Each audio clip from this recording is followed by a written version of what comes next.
Hello guys, कैसे हो आप सब। आज दिल से कुछ बातें शेयर करना चाहता हूँ। सच कहूँ तो कुछ दिनों से पर्सनल लाइफ में थोड़ी प्रॉब्लम्स चल रही हैं। दिमाग भी थोड़ा भारी रहता है। फिर भी हर दिन आपके लिए वीडियो बना रहा हूँ क्योंकि मुझे आप लोगों से बहुत उम्मीदें हैं। हाँ, थोड़ी मायूसी ज़रूर हुई है। काफ़ी टाइम से किसी वीडियो पर ठीक ठाक व्यूज़ नहीं आ रहे। पहले जैसे 500 प्लस व्यूज़ भी नहीं दिखते। अगर कभी कभी होता तो समझ आता, बट अब ये रोज़ हो रहा है। पर जान लो एक बात, आप लोगों का प्यार और सपोर्ट ही मेरी सबसे बड़ी ताकत है। मैं हार मानने वालों में से नहीं हूँ। जब आप साथ हो तो कोई भी मुश्किल बड़ी नहीं लगती।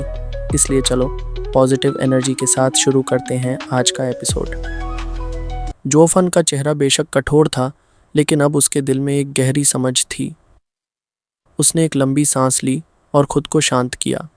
इस मामले को अब मजबूरी की तरह नहीं देख रहा था, बल्कि एक रणनीति के तौर पर देखा। यही कारण था कि उसने अब बिना किसी हड़बड़ी के मुस्कुराया और कहा, ठीक है तो मैं बताता हूँ। देवता की तरह शांत, उसका मुंह हल्का सा झुका और फिर उसने सवालों का जवाब देना शुरू किया। जब आपने मुझे आपूर्ति भेजने के बारे में पूछा था, तो क्या मैंने आपको यह बताया था कि मेरे साथ जोंगजो के स्पाई थे? क्या? डीकॉन काओ की आंखों में थोड़ी झिझक थी। फिर भी उसने कोई कसर न छोड़ते हुए ज़ोर से कहा, बिल्कुल। वो सर्दियों की बारिश की तरह थे, हमलावर। यही वजह थी कि हम आपका ट्रक नुकसान से बचाने में असमर्थ थे। लेकिन तभी जो फान ने हंसी में एक ठंडी आह निकाली। उसकी आवाज़ में गहरा दार्शनिक तत्व था। लेकिन ये बात आपने कभी नहीं बताई, है ना? तुमने मुझे कभी यह नहीं बताया कि तुमने मेरे कारवां के रास्ते में हमला किया और मेरी आपूर्ति को पूरी तरह से नष्ट कर दिया था।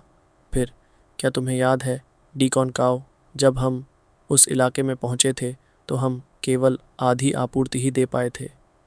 तुम्हें याद नहीं? जोफान की आवाज़ में चुपके से एक तंज था।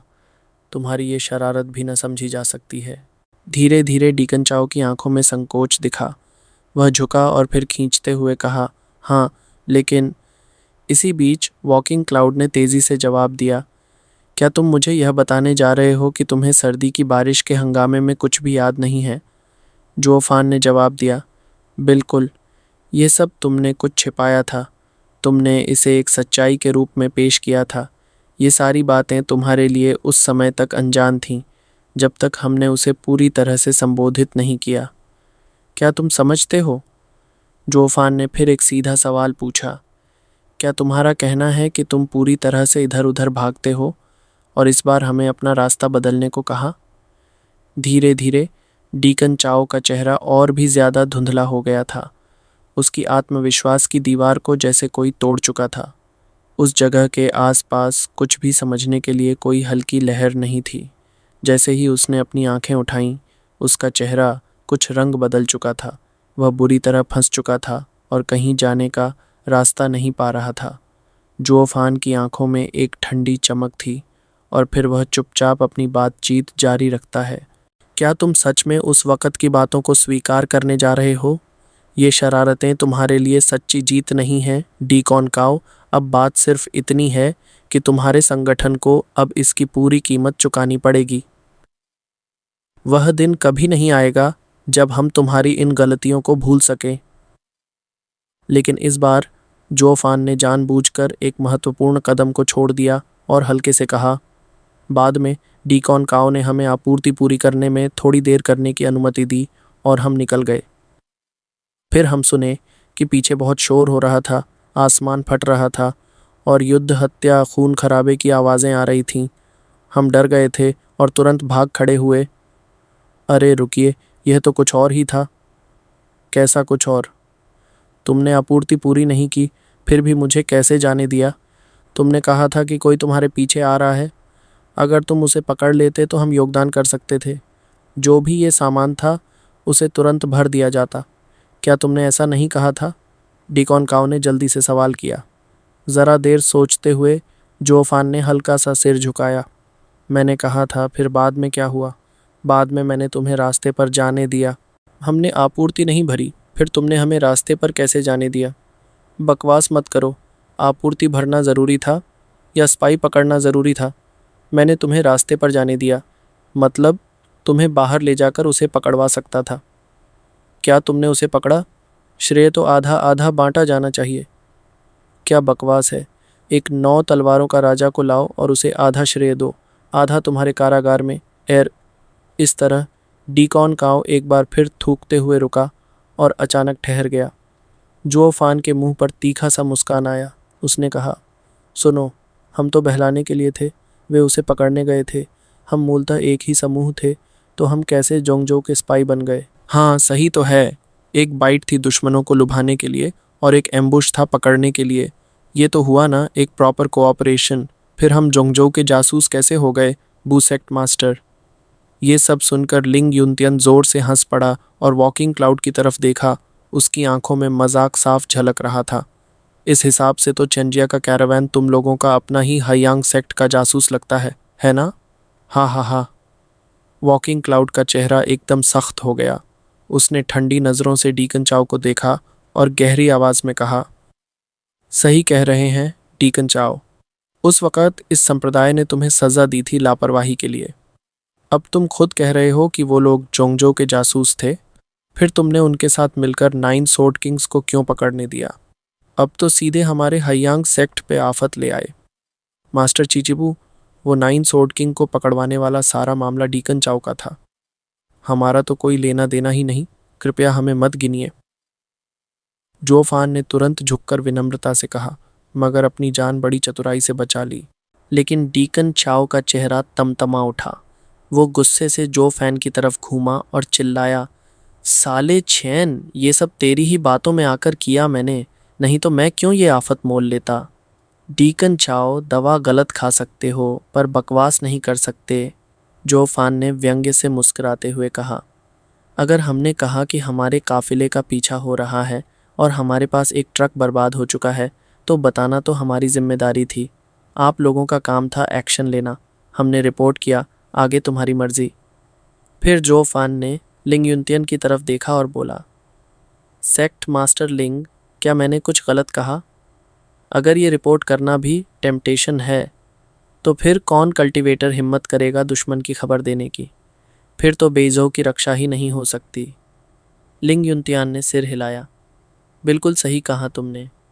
देश और धरती की रक्षा करना इनका कर्तव्य है, और जब नुकसान भी हो गया तो रिपोर्ट करना तो और ज़रूरी हो जाता है। जो फान ने झुक कर कहा, सेक्ट मास्टर लिंग दूरदर्शी हैं। फिर डीकन चाओ की तरफ मुड़ते हुए बोला, वैसे भी सुना था हायांग सेक्ट हमेशा से डरपोक रहा है, किसी से भिड़ना नहीं चाहता। तभी तो मैं रिपोर्ट कर बैठा कि शायद हरकत में आ जाएं, वरना तुम तो हमें हर बात के लिए रोक रहे थे। बिना रिपोर्ट किए तो तुमने हमें जाने भी नहीं देना था। अब डीकन चाओ की बोलती बंद। वॉकिंग क्लाउड भी गुस्से से कांप रहा था, लेकिन लिंग युनतियन के सामने कुछ बोल नहीं पा रहा था। डीकन चाओ जान गया था कि अगर आज उसने जो फान को नहीं गिराया तो सेक्ट मास्टर के सामने उसकी ऐसी तैसी हो जाएगी। ये तो जासूस पकड़ने की बात नहीं थी, अब ये तो सीन बनाने का चक्कर था। तू छेन, चाहे जो भी बोले, लेकिन ये मत भूल, तुझसे ही सलाह लेकर हमने एक्शन लिया। तूने ही कहा कि हम मिलकर स्पाई पकड़ें और क्रेडिट शेयर करें। अगर तू ये बात न कहता तो क्या मैं 9 सोर्ड किंग से उलझता? हाँ, मैंने सलाह दी, पर मानना तेरी चॉइस थी या नहीं? जो फान ने ठंडे स्वर में दहाड़ते हुए कहा, शुरुआत में हमने आधा माल खो दिया तो हम खुद ही वो पूरा करने वाले थे, लेकिन तू ही था जो पीछे पड़ गया। फिर तो तू इतना भड़का कि खुद ही निकल पड़ा पावर ग्रैब करने। अब जब सामने कोई ऑर्डिनरी स्पाई निकलता तो तूने छीन भी लिया होता, लेकिन तू तो गया था थंडर के सामने और ठोकर मार दी 9 सोर्ड किंग को। अब जब पिट गया तो मुझे घसीट लाया। अब क्रेडिट भी चाहिए और ब्लेम भी बांट रहा है। वाह, दुनिया में ऐसी सस्ती डील कहाँ मिलती है भाई। बर्फ़ में गिरा दिया और कह रहे हो साथ मिल के खा लें। थाली में खा के हाथ भी काट रहा है, शर्म नहीं आती? जो फान इतना ज़ोर से चिल्लाया कि डीकन चाओ का चेहरा पीला पड़ गया। वो थरथरा रहा था, मगर एक शब्द नहीं निकाल पा रहा था, क्योंकि जो फान की हर बात कड़वी सही मगर सच थी। यहाँ तक कि डीकन चाओ का छोटा छोटा लोभ भी बाहर आ गया, जिसे वो खुद भी छिपाना चाहता था। फिर भी वो बिल्कुल मूर्ख नहीं था। उसने एक चीज़ पकड़ी और तुरंत बोला, लेकिन तूने ही कहा था कि तुम्हारे दर्जन भर लोग उस जासूस के पीछे भागे थे। और वो औरत इतनी खतरनाक निकली। अब बता, क्या तूने मुझे फंसाया नहीं? हाँ भाई, हम लोग उस स्पाई को घेर तो लिए थे पर पकड़ नहीं पाए। वो हमसे कहीं ज़्यादा तेज था। क्या मैं झूठ बोल रहा हूँ? पर कोल्ड रेन सोर्ड किंग को तुम जैसे लोग कैसे चेज कर सकते थे? अब मैं क्या जानूं? जो फान ने आंखें घुमाते हुए कहा। शायद कुछ मास्टर्स को मज़ा आता है लोगों से खेलकर। क्वर्क्स होते हैं कुछ लोगों के, हमें क्या मालूम। असल में हुआ ये कि हम उसे रोकने चले थे और वो मज़े से निकल गई। ये कहते हुए जो फान ने फिर एक बार उस दर्द को याद कर लिया। वॉकिंग क्लाउड का चेहरा क्रोध से कांपने लगा और डीकन चाओ की हालत तो और भी पतली हो गई थी। उसने डरते डरते अपने सेक्ट मास्टर की ओर देखा, लेकिन जब उसकी निगाहें टकराईं, वो कांप गया और नज़रें झुका लीं। ये देख दाई छियंचू ज़ोर से हंस पड़ा और झुककर बोला, सेक्ट मास्टर, बू सेक्ट मास्टर, लगता है अब मामला पूरा साफ हो गया है। आधे साल से जो अनडिफीटेड सोर्ड वेनरेबल हमारी बेजों में छुपा था, वही लेंगयू सोर्ड किंग के पीछे पड़ा था। वो बंदा लो की चल रहा था, लेकिन मजबूरी में लेंगयू को कुछ करना पड़ा और उसने हमला किया। अब वो बेचारे मर्चेंट एस्कॉर्ट्स सिर्फ उसका एक कपड़ा पकड़ने की कोशिश कर रहे थे। ये तो साफ था कि वो नाकाम होंगे और वो आराम से निकल गई। लेकिन असली गड़बड़ तब हुई जब हाइमिंग सेक्ट के लोग उसके सामने आ गए और उसे चारों ओर से घेर लिया। अब वो तो बचना चाहती थी पर एस्केप मुश्किल था, तो मजबूरी में वो भिड़ गई और यहीं से आफत शुरू हो गई। बली युतियन जैसे लोग जब नॉर्थ में आए और फिर अचानक नज़र आने लगे तो साफ था कोई गेम चल रहा है। अगर वो जल्दी में ना होते तो शायद ये कैटास्ट्रोफी होती ही नहीं। लिंग युतियन ने धीरे से सिर हिलाया। बिल्कुल, बली युतियन जैसे लोग जब बेजू में घुसे तो ऐसा क्यास होना तो अजीब ही है। इस बार हलयंग सेक्ट का ऐसे तबाह होना कुछ ज़्यादा ही अननेचुरल लग रहा है।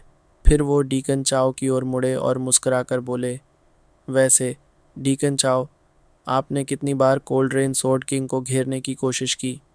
डीकन चाओ ने माथा सिकोड़ा और उंगलियों पर गिनते हुए बोला, पहली बार मैंने सोल फ्यूजन के 50 मास्टर भेजे, एक बार गिना। फिर जब वो मारे गए एल्डर ली के साथ मिलकर 50 गुयुअन भेजे, 2 बार। फिर भी मरे तो फिर हमने हॉर्स वर्शिपर को बुलाया और 10 गुयुअन पीक कल्टीवेटर्स के साथ मिलकर तीसरी बार अटैक किया। 3 बार हो गया। उसके बाद तो वो डीमन खुद ही हमारे दरवाजे पर आ गई। चारों तरफ लोग सुनकर अवाकर रह गए। 5! अचानक एक जोरदार थप्पड़ की आवाज़ गूंजी। डीकन चाओ हवा में उड़ा और सीधे 10 मीटर दूर जाकर गिरा। उसके गाल सूज चुके थे और मुंह से खून की पतली धार बह रही थी। उसने जैसे ही सिर उठाया, 2 सफ़ेद दांत उसके मुंह से बाहर गिर पड़े। जब उसने देखा तो वॉकिंग क्लाउड की कांपती हुई, गुस्से से जलती नज़रें उस पर टिकी थीं। हरामखोर, 3 बार हमला किया किसी पर, वो भी बिना सोचे। अबे वो डीमन थी, बार बार छेड़ोगे तो भगवान भी गुस्से में आ जाएगा। वॉकिंग क्लाउड की आवाज़ कांप रही थी गुस्से से। तुम सब लोग क्या हो, कल्टीवेटर्स हो या सुअर के बच्चे? 50-50 मर गए, फिर भी सीख नहीं ली, दिमाग नहीं था। जाकर हालात देख लेते पहले। ये कोई बहादुरी नहीं थी, ये थी स्टूपिडिटी। लोग आए, सेक्ट तोड़ दिया, और तुम हो कि ब्लेम दूसरों पर डाल रहे हो। हयांग सेक्ट को बर्बाद तुमने किया। वो चीखते हुए सर पकड़कर बैठ गया, चेहरा दुख में डूबा।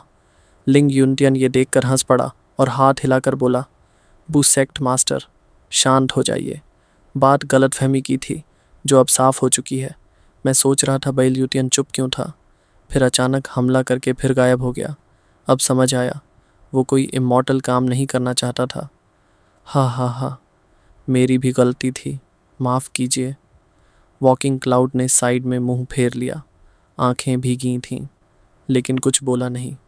लिंग युनटियन ने अब जोफान की ओर देखा और झुककर हाथ जोड़े। चेनगुएनशी, पहले कुछ मिसअंडरस्टैंडिंग्स हुए, पर अब सब साफ हो चुका है। अगर कोई तकरार हुई हो तो कृपया माफ़ कीजिए, और आशा है चेन फैमिली बेजू के लिए अपना योगदान जारी रखेगी। जोफान ने तुरंत कहा, अरे नहीं नहीं, हाइमिंग सेक्ट ने बहुत न्याय किया, मैं आभारी हूँ। अगर कहीं मैं जल्दबाजी में कुछ बोल गया हो तो क्षमा चाहता हूँ। लिंग युनतियन ने हंसते हुए हाथ मिलाया। हे, कोई बात नहीं। चेन गुएनशी जैसे लोग तो 5 स्टेट्स में मुश्किल से मिलते हैं, सच बोलने वाले और दिल के सच्चे। जो फान ने फिर एक बार झुककर अभिवादन किया। अगर अब सब साफ हो चुका है तो क्या मैं जा सकता हूँ? Please take care Chen Guanshi. Ling Yuntian ने मुस्कुराते हुए अपनी आस्तीन लहराई। जो फान ने अंतिम बार मुट्ठी बांधी और फिर धीरे धीरे वहाँ से निकल गया। वॉकिंग क्लाउड ने लिंग युनतियन की ओर देखा। दोनों के चेहरों पर एक सी शर्मिंदगी थी। वॉकिंग क्लाउड ने बिना कुछ कहे डीकन चाओ की लाश को एक हाथ से उठाया और बुझे मन से वहाँ से चला गया। सभी लोग चले गए तो दाई चियांचू फिर लिंग युनतियन के पास आया और हंसते हुए बोला, क्या तमाशा था ना, एकदम फिल्मी, हा हा हा। लिंग युनतियन का चेहरा अब बिल्कुल गंभीर था। उसने महल के बाहर गहरी नज़र से देखा और भारी सांस लेते हुए बोला, तमाशा था या कुछ और कहना आसान नहीं है। दई चियांचू चौंक गया। क्या मतलब सेक्ट मास्टर? अभी तो सब कुछ साफ साफ सामने था। वो स्पाई वाली बात तो निकली ही झूठ। लिंग युनतियन ने धीरे से सिर हिलाया। हाँ, इतना साफ कि दिल में बेचैनी हो रही है। उसकी आंखों में एक चमक सी दौड़ी और वो धीमे मगर गहरी आवाज़ में बोला, तुम बताओ, एक आम कॉन्फ्रंटेशन में ऐसा कौन बोलता है कि ब्लैक एंड वाइट इतना साफ हो? एक तरफ है हयांग सेक्ट का मास्टर और दूसरी तरफ एक छोटे से चेन फैमिली का गुमनाम मैनेजर। जगह 10,000 मील दूर का कोई कोना। अब सोचो, क्या ये पॉसिबल है कि वो मैनेजर इतना काल्म रहे, सब पलट दे और फिर बेगुनाह भी साबित हो जाए? द चियंचू की भौहें सिकुड़ गईं। वो भी अब थोड़ा घबरा गया था। तो मतलब सेक्ट मास्टर का कहना है? लिंग युनतियन की नज़रें रुई हो गईं और वो फुसफुसाते हुए बोला, वो चेन गुआनशी साधारण आदमी नहीं है। इधर महल से बाहर जोफान, जो अब तक बेफिक्री से वापस जा रहा था, अचानक रुक गया। उसका चेहरा सख्त हो गया। धीरे से बुदबुदाया, उफ़, अभी तक मैं तो सिर्फ अपनी बेगुनाही साबित करने में लगा था, लेकिन ज़रा ज़्यादा तेज़ी दिखा दी। अब ये लोग सोच रहे होंगे, क्या कोई मामूली बिजनेस मैनेजर इतना तेज़ होता है? उफ़, गलती हो गई यार। वो ज़ोर से दांत भींच कर बोला, हद हो गई। इन दोनों को तो कुत्ते की तरह घसीट लिया और अब मेरा ही शक बढ़ गया। भाड़ में गया ये अंडरकवर गेम। अब से थोड़ा लो की रहना पड़ेगा।